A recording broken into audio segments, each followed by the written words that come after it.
दोस्तों alt coins की cycle को लेकर ये मेरी one of the most important video है। इसमें आपको 3 बड़े सवालों के जवाब मिलेंगे। पहला, यार ये जो अक्टूबर में बुल मार्केट खत्म होने वाली है इसके अंदर कितनी सच्चाई है। दूसरा, बिटकॉइन, इथेरियम, सोलाना क्या और पंप होंगे। और तीसरा सबसे ज्यादा जरूरी कि जो बाकी ऑल्ट कॉइन्स हैं क्या वो अपने ऑल टाइम हाई तक जा भी पाएंगे कि नहीं। तो ये मैं आपको बहुत ही एजुकेशनल तरीके से समझाऊंगा। मैं आपके सिर्फ 2-3 मिनट चाहूंगा कि आप अंत तक सुने और आपको वीडियो जरूर पसंद आएगी। लाइक करना मत भूलिएगा। मेरा नाम है रोहित शर्मा और CMRS में आपका स्वागत है। ये वीडियो जो है ये सिर्फ एजुकेशन और एंटरटेनमेंट पर्पसेस के लिए है। ये डिस्क्लेमर है कि nothing in this video is financial advice, this is not financial advice. And अगर आप मुझसे रूबरू होना चाहते हैं, निजी में तौर पे बात करना चाहते हैं, तो फिर मुझसे जुड़िए पेट्रियन पर, जिसका लिंक जो है डिस्क्रिप्शन में दे रखा है। तो देखिए इसकी पूरी आधारशिला कैसे शुरू होती है क्रिप्टो की बुल मार्केट की और ये कहां तक जाएगा। आधारशिला शुरू होती है जनवरी 2024 से। जनवरी 2024 में स्पेसिफिकली 11 जनवरी को एक ऐतिहासिक क्षण आता है जहां पर बिटकॉइन के ETF लॉन्च होते हैं। ठीक है, यहां पर बहुत जरूरी है अगले 60 सेकंड का सार सुनना। तो पहले महीने में बिटकॉइन में $30 बिलियन का फ्लो आता है। फरवरी जाते जाते 47 बिलियन। और यहां पर एक इंटरेस्टिंग पिवट आता है, वो पिवट है जुलाई से सितंबर 2024। अब ये प्रॉब्लम क्या है यहां पर कि यहां तक बिटकॉइन के ETFs में $65 बिलियन अर्जित हो जाते हैं। मैं साथ साथ अपनी स्क्रीन देखकर पढ़ रहा हूं, आपको स्क्रीन पे डाल दिया जाएगा। $65 बिलियन आते ही एक खटाक सबसे फास्टेस्ट ग्रोइंग ETF, सबसे ज्यादा अर्जित करने वाली एसेट क्लास बन जाते हैं और उससे बिटकॉइन को फायदा मिलता है। बिटकॉइन हाल्विंग से पहले ही ऑल टाइम हाई चला जाता है, पहली बार इतिहास में हुआ होता है। यहां पर ETF लॉन्च होता है इथेरियम का और वो एक बहुत बड़ा फेलियर होता है। यहां पर आपको क्रोनोलॉजी समझनी है, फिर सोलाना, लाइटकॉइन, XRP, इन सब के बारे में बात करूंगा। अब जब इथेरियम का ETF आता है तो पहले महीने में वो सिर्फ $8 बिलियन की AUM अर्जित करता है। सितंबर तक आते आते वो नेगेटिव चला जाता है 6 बिलियन, यानी कि जुलाई से सितंबर बिकवाली होती है। अक्टूबर 7 बिलियन, यानी कि पहले महीने में जितनी इनफ्लो आता है उससे ज्यादा अगले 3 महीने में आउटफ्लो आ जाता है। लोग कहना शुरू कर देते हैं कि इथेरियम का ETF फेल है। अब यहां पर इथेरियम धीरे धीरे एक दीमक की तरह दरवाजे को खाता रहता है, लिक्विडिटी को खाता रहता है और लोग समझ नहीं पाते हैं। और मैं आपको मंथ और मंथ बताता भी हूं, जहां पर अक्टूबर 2024 में 7 बिलियन का AUM आता है, नवंबर में 11 बिलियन और दिसंबर में 12 बिलियन और लगता है कि खरीदारी आने लगी है। फरवरी आते आते इथेरियम के ETF के जो AUM है वो गिरकर आ जाती है $8 बिलियन, यानी कि ऑलमोस्ट लॉन्च के समय। जुलाई से लेकर फरवरी में इथेरियम के ETFs में कुछ नहीं होता है। वहीं दूसरी तरफ बिटकॉइन का ETF मचा रहा होता है। जब इथेरियम का ETF आता है तो बिटकॉइन के ETF में $65 बिलियन की एसेट अंडर मैनेजमेंट थी और फरवरी तक आते आते वो 100 बिलियन के आसपास आ जाती है, which is a great thing, right. यानी कि बिटकॉइन के ETF ने पैसा डबल किया, इथेरियम के ETF ने कुछ भी अर्जित नहीं किया बल्कि नेगेटिव आउटफ्लो हुए।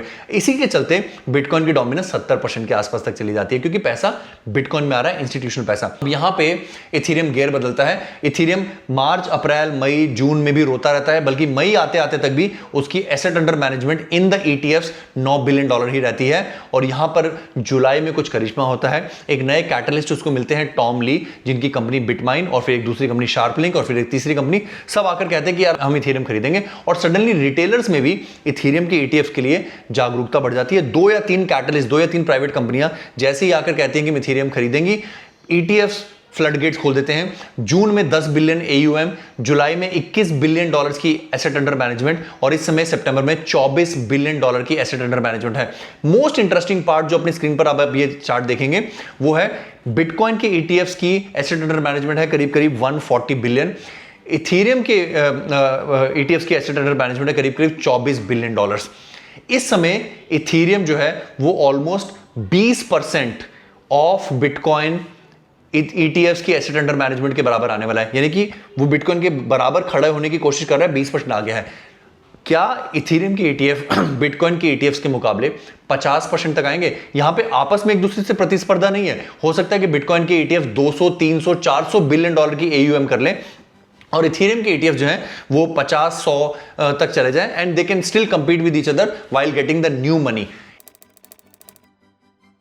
इंटरेस्टिंग प्ले यहां पर हो रहा है सोलाना के ETF का, और जो मेरा इंटरेस्टिंग चार्ट है वो देखेंगे सोलाना के ETF में वैसे ही स्लो दीमक वाले इनफ्लोज आ रहे हैं, ग्लूकोज की ड्रिप वाले इनफ्लोज आ रहे हैं, जैसे कि इथेरियम ने जुलाई, अगस्त, सितंबर, अक्टूबर, नवंबर, दिसंबर, जनवरी, फरवरी, मार्च, पहले 6-8 महीने ऑफ द लॉन्च में किया था। सोलाना का एक ही ETF लॉन्च हुआ है, रेक्स ऑस्प्री का, और सोलाना के कई ETFs आगे आने हैं। अगला जो इंटरेस्टिंग पार्ट है वो है कि विच आर दोस कॉइन्स। जैसे मैं बताऊं भी सोलाना में $1 बिलियन भी अर्जित नहीं हुआ और धीरे धीरे करके 200 300 मिलियन डॉलर पर मंथ आ रहे हैं। पर interesting part is light coin के ETF के चांस 95% है अक्टूबर में आने के। डोज कॉइन के ETF के चांस हैं 75 to 90%। सोलाना के ETF के आने के चांस भी 95% तक है।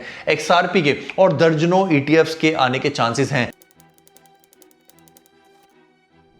Initially these ETFs will be a flop show as always, क्योंकि बिटकॉइन के ETF आने के टाइम पे भी वो फ्लॉप शो था, इथेरियम का ETF आने के बाद 8 महीने वो फ्लॉप शो था। ये सब ETFs आने के बाद बाजार को यकीन दिलाया जाएगा कि ETF से कुछ नहीं होना है, मार्केट में कुछ नहीं रखा है, and people will sell their like they sold their Ethereum, people will sell their Solana XRP।